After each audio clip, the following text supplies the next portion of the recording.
سورۃ الانبیاء فرمایا وما ارسلنا من قبلک من رسول، ہم نے نہیں بھیجا اے رسول اللہ صلی اللہ علیہ وسلم آپ سے پہلے کوئی بھی رسول الا نوحی الیہ، مگر جس کو بھی بھیجا ہے اس کے سامنے اس کو یہی وحی کی ہے انہ لا الہ الا انا فاعبدون، کہ میرے علاوہ کوئی اور الہ نہیں ہے، بس میری عبادت کرنی ہے۔ یہ سب کچھ میں نے تمہیں دیا ہے، یہ زمین تمہارے لیے فرش بنا کے بچھا دی ہے، آسمان تمہارے اوپر یہ میں نے معلق کیا ہے، میں آسمان سے تمہارے اوپر بارش برساتا ہوں، اس کے ذریعے زمین سے تمہارے لیے رزق اگاتا ہوں، میری ہواؤں میں تم سانس لیتے ہو، میری ہواؤں میں تم سانس لیتے ہو۔ اور فرمایا وَإِن تَعُدُّوا نِعْمَةَ اللَّهِ لَا تُحْصُوهَا، میری نعمتیں اتنی ہیں تم شمار بھی کرنا چاہو تو نہیں کر سکتے، یہ ساری نعمتیں استعمال کرو، مگر ایک تقاضا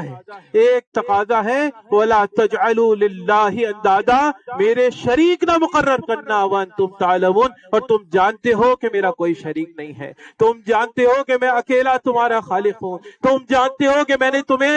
اتنے اندھیروں میں تخلیق کیا، وہاں تمہیں رزق پہنچایا جہاں کوئی دنیا والا تمہیں رزق پہنچانے پر قادر نہیں تھا، تم جانتے ہو کہ تمہاری موت پر میں قادر ہوں، تمہاری موت میرے مقرر کردہ وقت پر آتی ہے، میرے مقرر کردہ طریقے سے آتی ہے، جب میرے بھیجے ہوئے آتے ہیں روح قبض کرنے کے لیے، نہ ذرہ برابر تاخیر ہوتی ہے نہ تعجیل ہوتی ہے، تم بے کس اور محتاج ہوتے ہو، تمہارے پاس اس کے علاوہ کوئی آپشن نہیں ہوتا کہ تم اپنی روح میرے دیے گئے فرشتوں کے ہاتھوں میں قبض کروا دو۔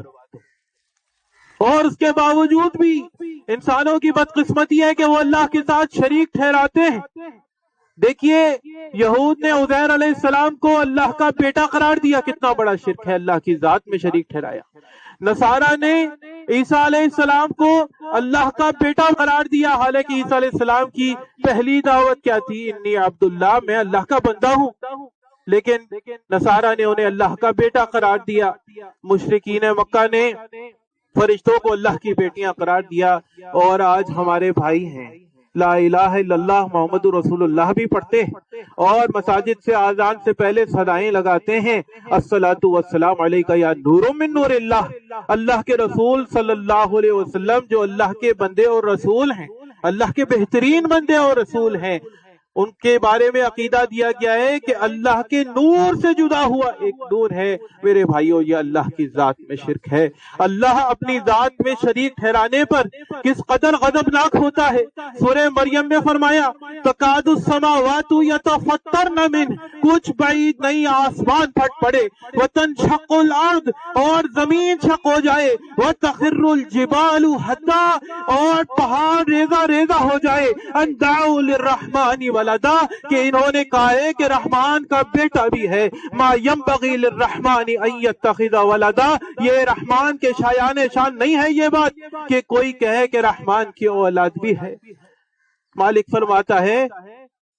آسمان اور زمین میں جتنے ہیں میرے بندے ہیں، بندے بن کر میرے سامنے آئیں گے۔ لقد جئتم شیئا ادا، تم نے بہت بری بات کی ہے۔